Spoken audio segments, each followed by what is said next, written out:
Well done. Well done. You. Fun glory. Iron Eagles, indeed. These are the two head crew officers for Great. fourth cabin from Great job. Well done. Good. Very proud of you. Okay, you done getting yourself flown up, are you? Yes, sir. Yeah? I don't plan on doing it again. Okay, how are you doing? I'm good, sir. I'm good. Okay, she's So ready. she scored low on her mace test. So We're going. Okay. 316. There's 158 soldiers out there. So why am I signing twice? There's 2 certificates.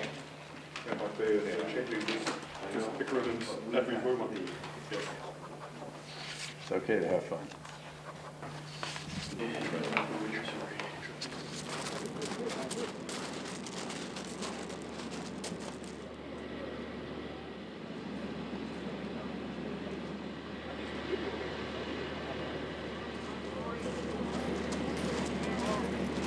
It's a special honor to have General Petreaus here today, and I think it says a lot about how important what those of you that are in front of me are getting ready to do. So it's a special treat, special honor, and on my behalf, I'd like to say congratulations to all of you for deciding to serve your nation and making that decision while you're in a combat zone. So without further ado, please join me in welcoming General Petreaus.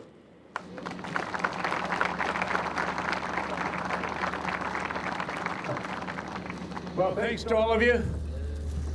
Great to be with the mighty brigade from the 10th Mountain Division here, with the 4th Cab, with all the other great troopers, with some of our Afghan partners, some of the other contingents from RC North, our German colleagues, needless to say. And I want to make sure that all of you who are up here serving in this Allied formation still remember how to say "Hua." That was pretty darn good, and it wasn't even rehearsed. One more time, "Hua." Okay, it's awesome to be with you.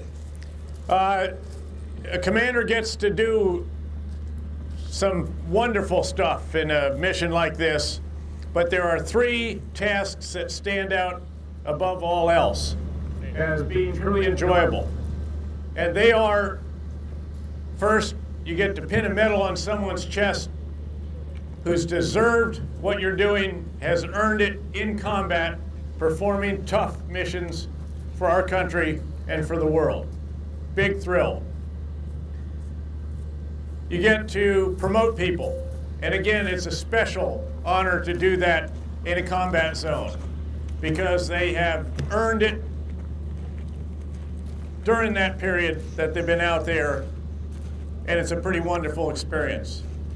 But the most enjoyable, the greatest privilege I think any commissioned officer can have is to recite the oath of enlistment with a fellow trooper in combat. Now that is extraordinarily special. And I've been privileged to do it for everything from one individual on a remote combat outpost out near the border with Pakistan or up in northern Iraq, or even in places like Yemen or the Gulf states in recent years. We had the biggest re-enlistment ceremony in all history, we believe. Command Sergeant Major Hill and I, where's Command Sergeant Major Hill, by the way?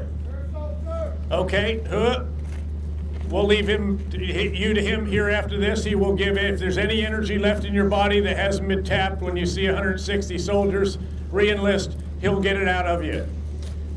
I've been privileged to have Sergeant Major Hill, come on up here, Sergeant Major, actually. I've been privileged to have Sergeant Major Hill as my air assault buddy and to be his air assault buddy now for, this is our 4th time in combat together. Started with the great Screaming Eagles, air assault. Air assault. Okay, thank you for that. It was a little bit weak, but Sergeant Major, you can train him up on that. And in the 101st Airborne Division, the 4th of July of 2003, we thought it'd be neat to have a re-enlistment ceremony for 101 troopers, and we ended up with about 150, 160, something like that. Yes, sir. And then we came back together for the surge, And we had a ceremony the first 4th of July. We were together there. We thought it'd be nice to top what we did in 101st. It ended up being double or triple that. And then the next 4th of July, we realized that the logistical burdens of this stuff were pretty overwhelming. And so we just wanted to have a few hundred troopers, but it kept growing and growing.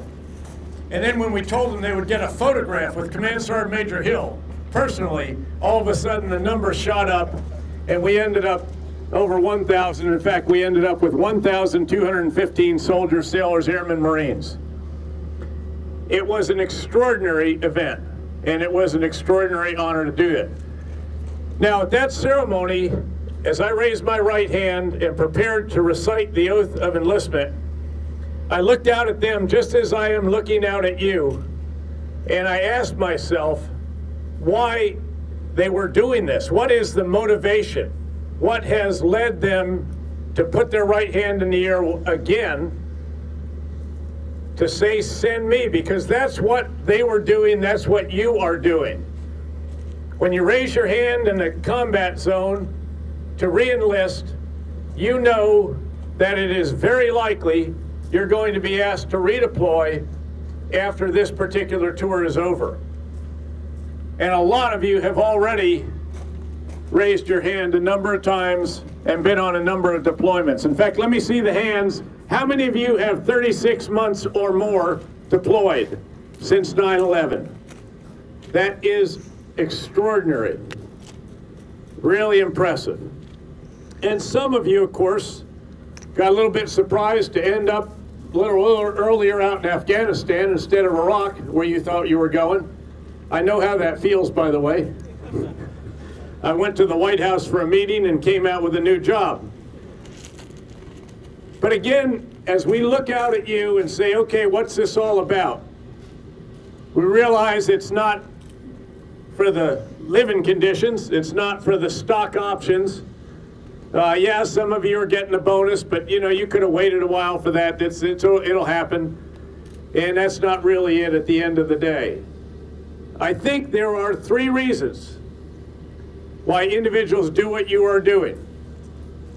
The first is you realize that you are performing a mission of enormous importance to our country and to the country in which we're operating and to the region and indeed to the world. You remember that we're here because we cannot allow this country to become a sanctuary for transnational extremists once again, as it was when the 9/11 attacks were planned here.